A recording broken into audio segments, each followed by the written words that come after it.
Buenas tardes, hermanos en Cristo Jesús. Les saludamos desde la ciudad de Canton, Georgia, para compartir nuestra fe una vez más.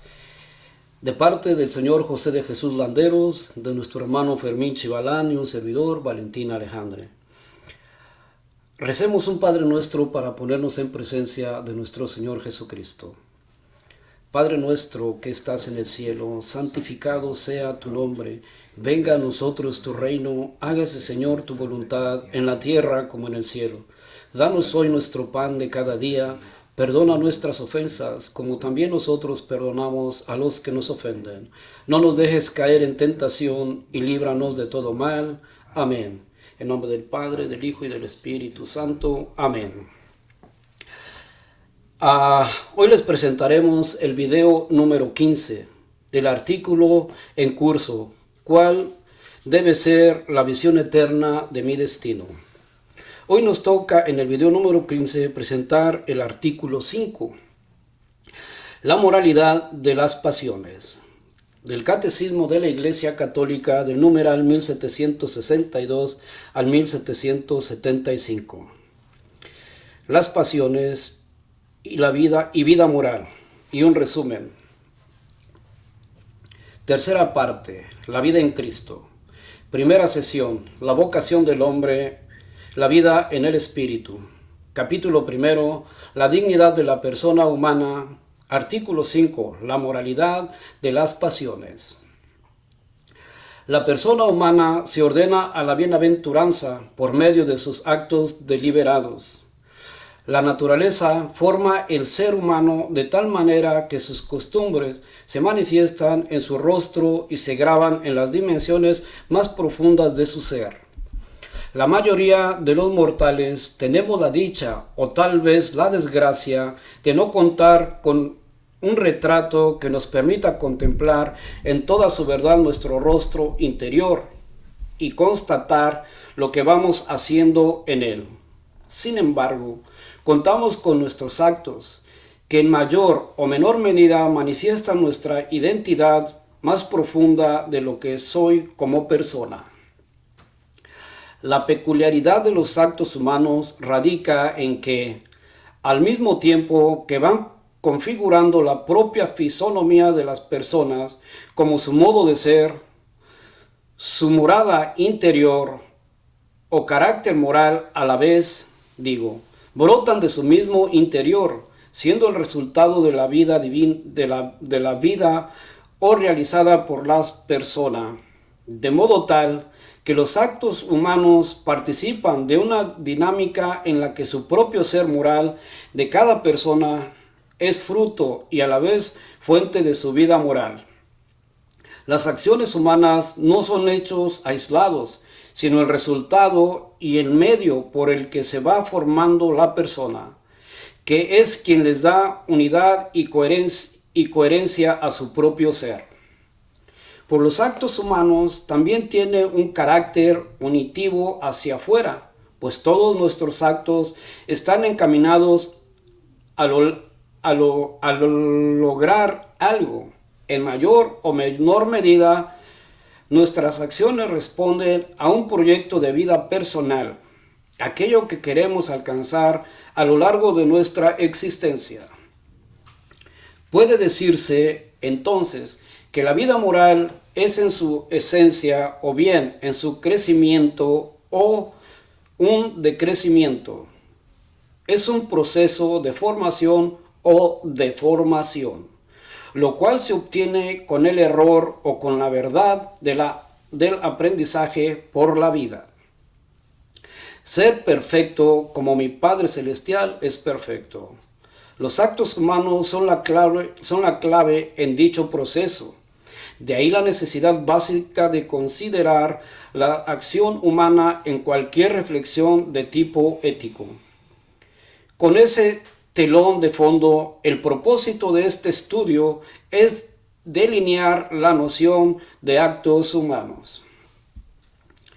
Analizaremos cuáles son los puntos comunes y en qué aspecto puede enriquecer la concepción de uno y otro. La exposición está dividida en 3 sesiones. Primera, La primera presenta la noción de actos humanos, es decir, cuáles son sus rasgos esenciales. Número 2.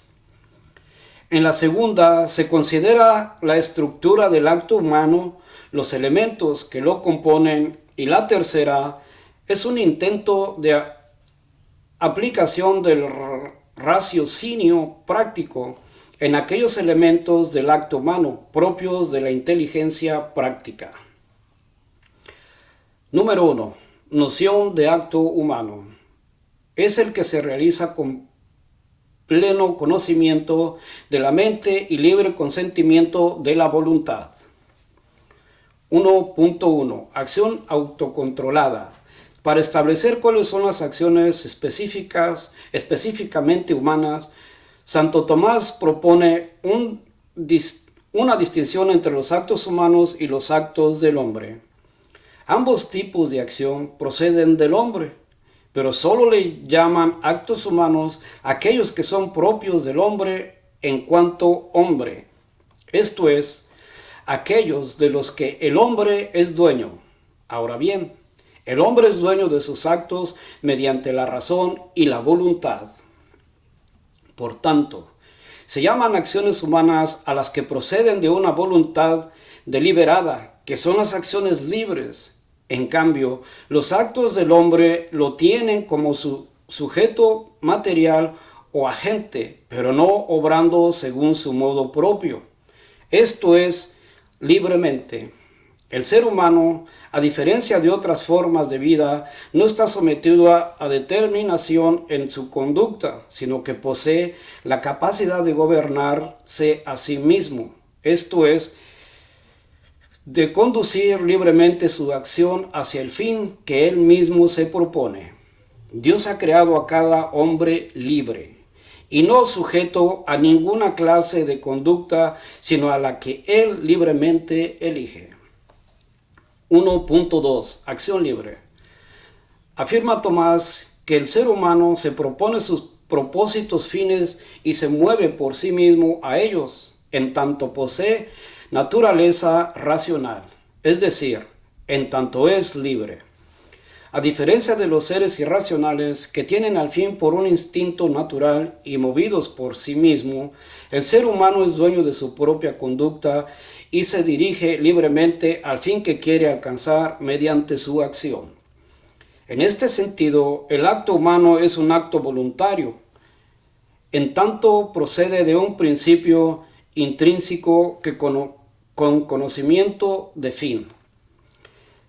En esta noción de acto voluntario hay dos elementos básicos. El primero, la espontaneidad, la acción, pues tiene su origen en un principio inmanente al hombre, que es la voluntad deliberada como potencia motora de toda su actividad. En otro elemento, y que da la formalidad propia a la acción voluntaria, es el conocimiento del fin, puesto que el hombre conoce aquello en vista de lo cual se realiza la acción, y lo conoce expresamente bajo la razón de fin de su obra, a diferencia de los animales, que se mueven a fin, pero no lo conocen como tal. Además, el hombre conoce la relación entre medio y fin, pues descubre que su acción son los verdaderos medios a su disposición para lograr sus propósitos. Las acciones humanas son autocontroladas, puesto que estamos dotados de libertad. A diferencia de los animales, nuestra libertad constitutiva posibilita que nos comportemos de la forma en que realmente deseamos comportarnos, sin sujeción de ninguna clase y trascendiendo en cierto modo las propias circunstancias, según lo expresa en el siguiente pasaje. El autocontrol para ser la capacidad para elevarse hasta una visión ampliada de un asunto práctico en lugar de ver solo la urgencia temporal. Esta es la única libertad de la que el hombre tiene alguna razón para estar satisfecho consigo mismo. 1.3. acción ordenada a un fin determinado. Toda acción, sea humana o no, tiene un fin. Todo agente obra por un fin.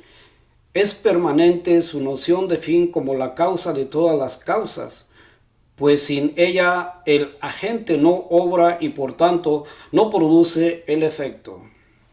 Siendo el ser humano un agente operante, el fin es el principio de su obra. Llamamos acciones propiamente humanas a las que proceden de una voluntad deliberada. Ahora bien, todas las acciones que preceden de una potencia son causadas por ellas en razón de su objeto, pero el objeto de la voluntad es el bien y el fin. Luego es necesario que todas las acciones humanas sean por un fin. Es doctrina común en Santo Tomás que el influjo causal propio del fin es atraer hacia sí, en tanto el fin tiene razón de bien. Esto quiere decir que el fin se presenta como un ideal que atrae a la persona y la impele a actuar para alcanzarlo. Pues un rasgo primordial que asigna a las acciones humanas es que tengan un fin, que persigan un ideal que atrae a la persona, con cual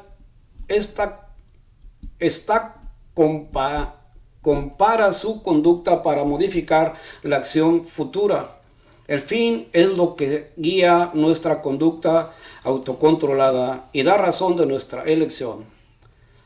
Está vinculado al acto voluntario de un modo tan primordial como no lo está a ninguna otra cosa. Una acción humana es aquella que se ordena a unos fines deliberados, elegidos libremente. 1.4. Moralidad de los actos humanos. De lo visto hasta aquí, se sigue que para que una acción humana sea moralmente cualificable, debe ser una acción libre. Solo los actos propiamente humanos, los actos que emanan de la voluntad deliberada, con susceptibles de una valoración ética, precisamente es el libre albedrío, el principio y la causa del dominio sobre nuestras acciones. De modo tal que si una persona no es realmente dueña de su obra, no se puede calificar su acción como buena o mala. En fin, el fin es el que principalmente determina la naturaleza moral de las acciones, es decir, si son buenas o malas. El fundamento de este planteo es el siguiente: todo acto se especifica por su objeto, es decir, recibe de él su esencia propia que lo distingue de los demás actos. El fin, al involucrar el conocimiento, es un objeto intrínsecamente moral. Si el fin de la especie o esencia a este acto en cuanto humano, en consecuencia se le dará también en cuanto moral. En este sentido, Santo Tomás suele decir que el bien y el mal es un determinado ser, se establece por su adecuación o no con su propia forma, siendo la forma del hombre la razón. Su acción se dice moralmente buena o malas, por la adecuación o no de los objetos del apetito con la razón, más propiamente con la recta razón, y como es esa recta razón la que le permite descubrir un fin último para su obra y los medios que le permite alcanzarlo. Sus acciones serán moralmente buenas en la medida en que lo acerquen a su fin último, o malas en la medida en que lo aparten de su fin. La acción recta es la que se halla en conformidad con los fines que estamos dispuestos a adoptar deliberadamente. El hombre recto es el hombre que controla sus pasiones y las hace conformarse con los fines que está dispuesto a adoptar deliberadamente como últimos. Y más adelante agrega: por otro lado, un fin último de la acción, deliberadamente adoptado, es decir, razonable, adoptado debe ser un estado de cosas que sean razonablemente recomendables en sí mismo, aparte de cualquier consideración ulterior, ha de ser un ideal admirable. Número 2. Estructura de los actos humanos. Un acto humano es una realidad muy compleja, porque en el obrar humano intervienen numerosas facultades cognoscitivas, volitivas y efectivas, que proporcionan diversos elementos. Un acto moral humano pleno está constituido por diversos pasos o actos parciales, en los que interactúa esencialmente inteligencia y voluntad.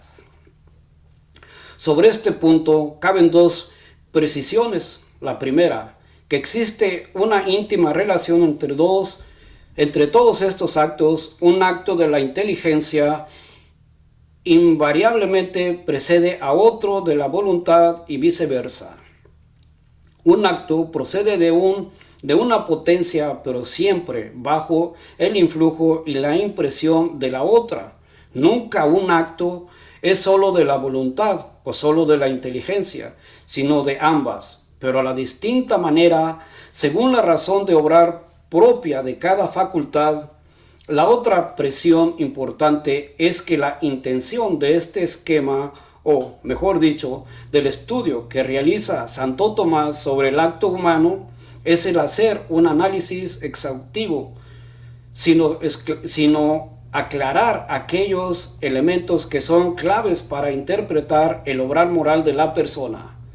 Si bien el acto humano es complejo, como se dijo, es algo mucho más dinámico, reflexible, con unidad e inmediato de lo que se puede colegir al considerar este esquema. De hecho, no es necesario que un acto humano cumpla con cada uno de estos pasos para que sea humano, ni para que sea moral. Hecha esta puntualización, queda ver el esquema y aceptado en líneas generales, que es similar al siguiente: actos de la inteligencia práctica, actos de la voluntad. Número 1. Actos referentes al fin. Órdenes de la primera intención. Simple apreciación. Esta primera operación en realidad no suele darse aislada, sino con paso previo para el juicio, que es la operación natural de la mente. 2. Simple volición. Acto de la voluntad. Número 3. Juicio de posibilidad. El juicio es un pensamiento en el que se afirma o se niega algo de una cosa o de alguien. Número 4. Intención. Intención es término que permite nombrar a la determinación de la voluntad hacia un fin. Número 2. Actos referentes a los medios. Orden de la segunda intención o elección. Número 5, consejo. Número 6, consentimiento. Número 7, juicio electivo. Número 8, elección. Orden a la ejecución. Consecución de fin. Imperio. Uso activo.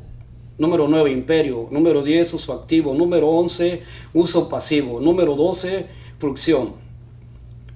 Gozo, que especialmente una persona por un acto humano. También se hace una descripción de los elementos que constituye la acción autocontrolada.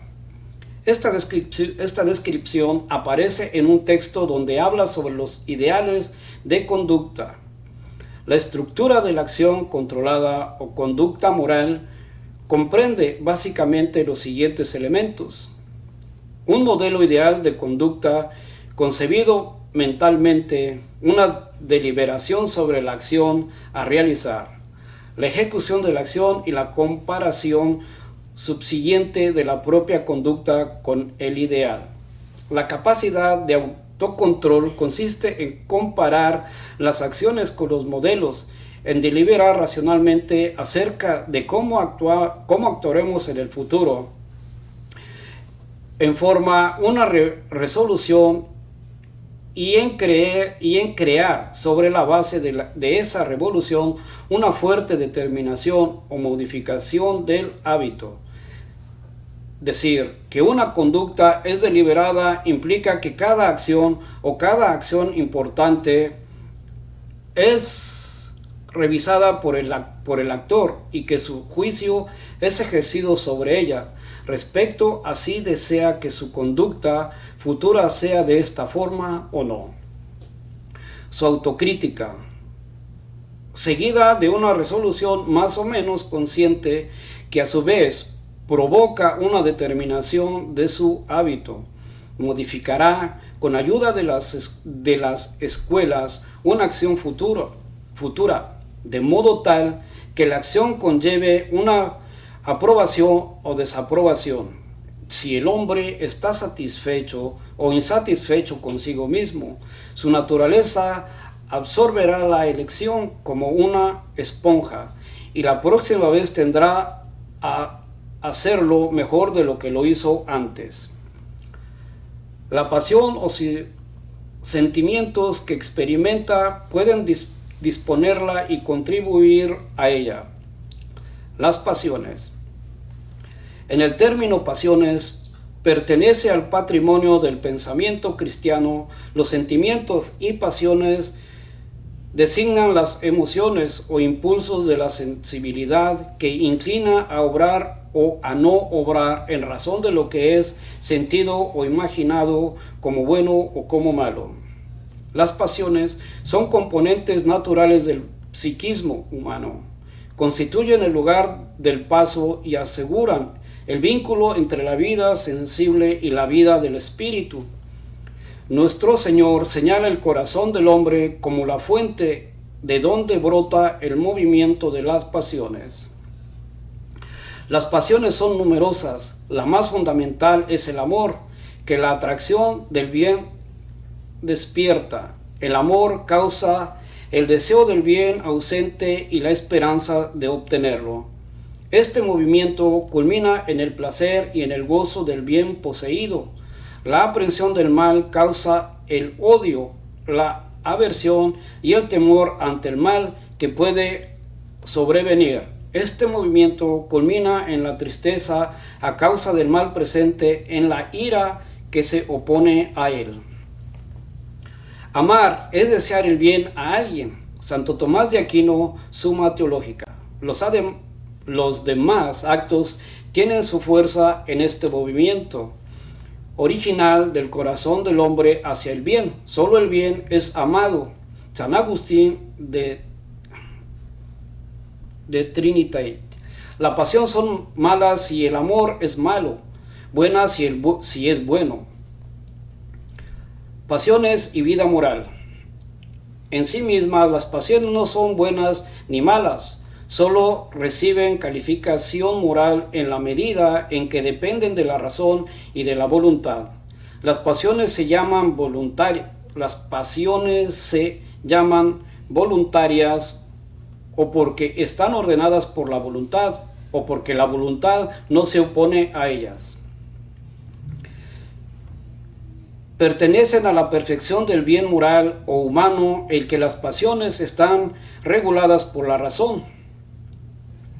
Los sentimientos más profundos no deciden ni la moralidad ni la santidad de la persona, son el depósito inagotable de las imágenes y de las afecciones en que se expresa la vida moral. Las pasiones son moralmente buenas cuando contribuyen a una acción buena y malas en el caso contrario.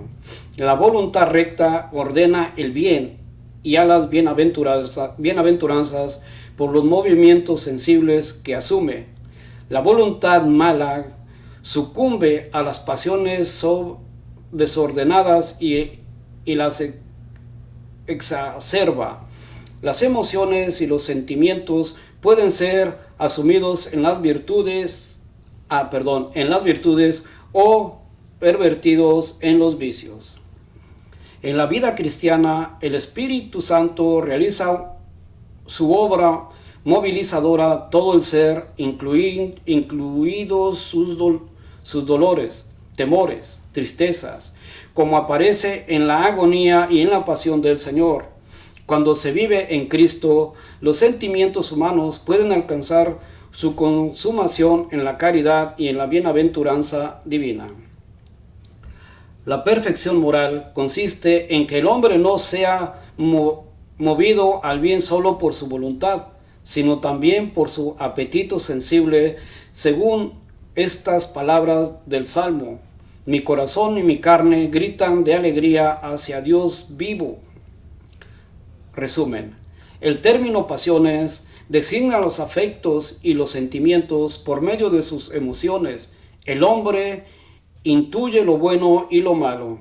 Ejemplos eminentes de pasión son el amor y el odio, el deseo y el temor, la alegría, la tristeza y la ira.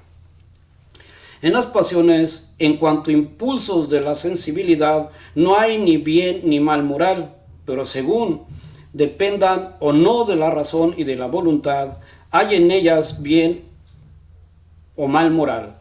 Las emociones y los sentimientos pueden ser asumidos por las virtudes o pervertidos en los vicios. La perfección del bien moral consiste en que el hombre no sea movido al bien solo por su voluntad, sino también por su corazón.